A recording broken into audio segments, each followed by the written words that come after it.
فرمان مصطفیٰ صلی اللہ علیہ وآلہ وسلم، جو مجھ پر 10 مرتبہ درود پاک پڑھے اللہ عز و جل اس پر 100 رحمتیں نازل فرماتا ہے۔ جب تک بندہ درود پاک پڑھتا رہتا ہے اس پر رحمتوں کا نزول ہوتا رہتا ہے۔ اب بندے کی مرضی ہے کم پڑھے یا زیادہ۔ صلو علی الحبیب صلی اللہ تعالی علی محمد صلی اللہ علیہ وآلہ وسلم۔ روزانہ اس وقت کی مدنی حلقے میں ہم ترجمہ اور تفسیر سنتے ہیں، 1 2 یا 3 4 آیتوں کی۔ اس طرح آیتیں اگر چھوٹی ہیں 4 آیتیں، اگر بڑی آیت ہے تو 1 آیت کا ترجمہ تفسیر سنتے ہیں۔ کوشش ہوتی ہے کہ لفظ بہ لفظ حرف بہ حرف ترجمے کے ساتھ ہم سنیں۔ اب تک ہمارے 14واں پارہ جاری ہے، سورہ ہجر جاری ہے، مکمل ہم نے شروع کیا تھا سٹارٹنگ سے۔ انشاءاللہ یہ مکمل کریں گے ہم والناس تک۔ اعوذ باللہ من الشیطان الرجیم، بسم اللہ الرحمن الرحیم، وقل انی انا النذیر المبین، کما انزلنا علی المقتسمین الذین جعلوا القرآن عضین، فوربک لنسألنهم اجمعین عما كانوا يعملون۔ اللہ کے نام سے شروع جو نہایت مہربان رحمت والا۔ وقل، اور تم کہو، قل تم کہو، انی بے شک میں، انا میں ہی، نذیر المبین صاف ڈر سنانے والا ہوں، کما انزلنا جیسا ہم نے اتارا، انزلنا اتارا، علی المقتسمین تقسیم کرنے والوں پر، الذین وہ لوگ جنہوں نے، جعلوا کر دیا، القرآن عضین قرآن کو ٹکڑے ٹکڑے، فوربک تو تمہارے رب کی قسم، لنسألنہم اجمعین ہم ضرور ان سب سے پوچھیں گے، عما کانوا یعملون عما اس کے بارے میں جو، کانوا یعملون جو وہ عمل کرتے تھے ان کے بارے میں ضرور ہم پوچھیں گے۔ ترجمہ کنز العرفان۔ اور تم فرماؤ کہ میں ہی صاف ڈر سنانے والا ہوں، جیسا ہم نے تقسیم کرنے والوں پر اتارا جنہوں نے کلام الہی کے ٹکڑے ٹکڑے کر دیے۔ وقل، اور تم فرماؤ، یعنی اے حبیب صلی اللہ علیہ وآلہ وسلم آپ ان مشرکین سے فرما دیجئے کہ میں ہی عذاب کا صاف ڈر سنانے والا ہوں، کہ سرکشی میں تمہاری زیادتی کی وجہ سے کہیں تم پر بھی ویسا ہی عذاب نازل نہ ہو جائے جیسا اللہ نے تقسیم کرنے والوں پر نازل کیا۔ الذین جنہوں نے، تقسیم کرنے والے کون ہیں، اس سے مراد کون لوگ ہیں؟ اس بارے میں مفسرین کے متعدد اقوال ہیں۔ حضرت عبداللہ بن عباس رضی اللہ عنہ فرماتے ہیں کہ تقسیم کرنے والوں سے یہودی اور عیسائی مراد ہے، کیونکہ انہوں نے قرآن پاک کو 2 حصوں میں تقسیم کر دیا، یعنی قرآن کریم کا جو حصہ ان کی کتابوں کے مطابق تھا وہ اس پر ایمان لائے، اور جو باقی حصہ تھا ان کی مرضی کے مطابق نہیں تھا اس کا انکار کر دیا، منکر ہو گئے۔ حضرت قتادہ رضی اللہ عنہ اور ابن صاحب کا قول ہے کہ بانٹنے والوں سے کفار قریش مراد ہیں۔ ان میں سے بعض کفار قرآن کو جادو کہتے تھے، بعض اس کو کہانت کہتے تھے، بعض اس کو افسانہ کہتے تھے، اور اس طرح انہوں نے قرآن کریم کے بارے میں اپنے اقوال تقسیم کیے ہوئے تھے۔ ایک قول یہ ہے کہ بانٹنے والوں سے وہ 12 شخص مراد ہیں، وہ 12 اشخاص مراد ہیں جنہیں کفار نے مکے کے راستوں پر تقسیم کیا ہوا تھا کہ تم نے ادھر بیٹھنا ہے، جتنے راستے مکے میں آنے والے ہیں ان راستوں پہ ان لوگوں کو بٹھا رکھا تھا، ہر ایک کی ڈیوٹی تھی کہ تم نے اس جگہ بیٹھنا ہے، تم نے اس جگہ بیٹھنا ہے، اور کام کیا کرنا ہے۔ حج کے زمانے میں ہر راستے پہ وہ اپنے بندے بٹھا دیتے تھے، بندوں کو تقسیم کر دیتے تھے، کیونکہ حج کے دنوں میں پوری دنیا سے لوگ مکے جاتے تھے۔ تو اب انہوں نے کام کیا کرنا تھا اس دوران، آنے والوں کو بہکاتے تھے اور نبی کریم صلی اللہ علیہ وسلم سے منحرف کرنے کی کوشش کرتے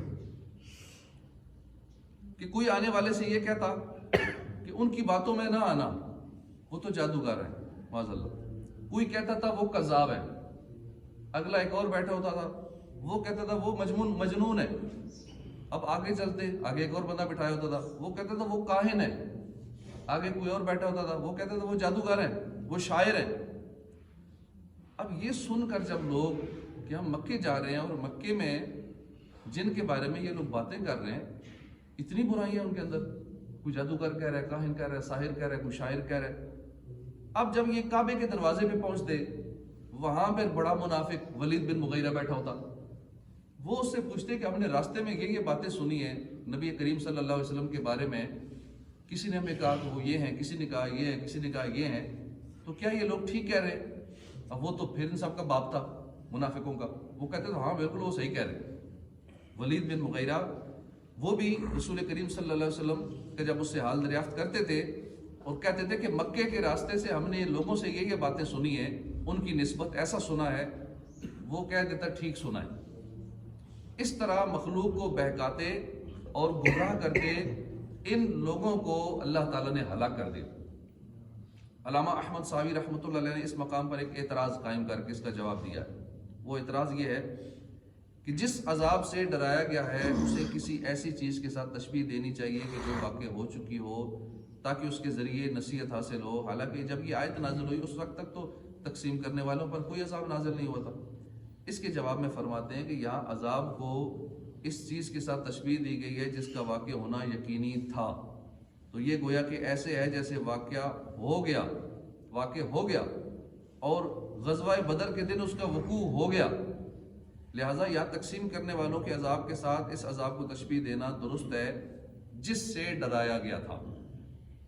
فَوَرَبِّكَ لَنَسْأَلَنَّهُمْ أَجْمَعِينَ، تو تمہارے رب کی قسم ہم ضرور ان سے پوچھیں گے، عَمَّا كَانُوا يَعْمَلُونَ، اس کے بارے میں پوچھیں گے جو وہ کرتے تھے۔ اس آیت اور اس کے بعد والی آیت کی ایک تفسیر یہ ہے کہ حبیب صلی اللہ علیہ وسلم آپ کے رب کی قسم ہم قیامت کے دن مقتسمین سے ان کے اس عمل کہ یہ کیوں ایسا کرتے تھے، میرے محبوب کے بارے میں یہ باتیں کرتے تھے، لوگوں کو بہکاتے تھے کہ وہ شاعر ہے، کاہن ہے، جادوگر ہے، اس طرح کی باتیں کرتے تھے، ہم ان تقسیم کرنے والوں سے پوچھیں گے اور دیگر بھی ان سے بہت کچھ پوچھ گچھ کریں گے، دیگر گناہوں کے بارے میں بھی پوچھیں گے۔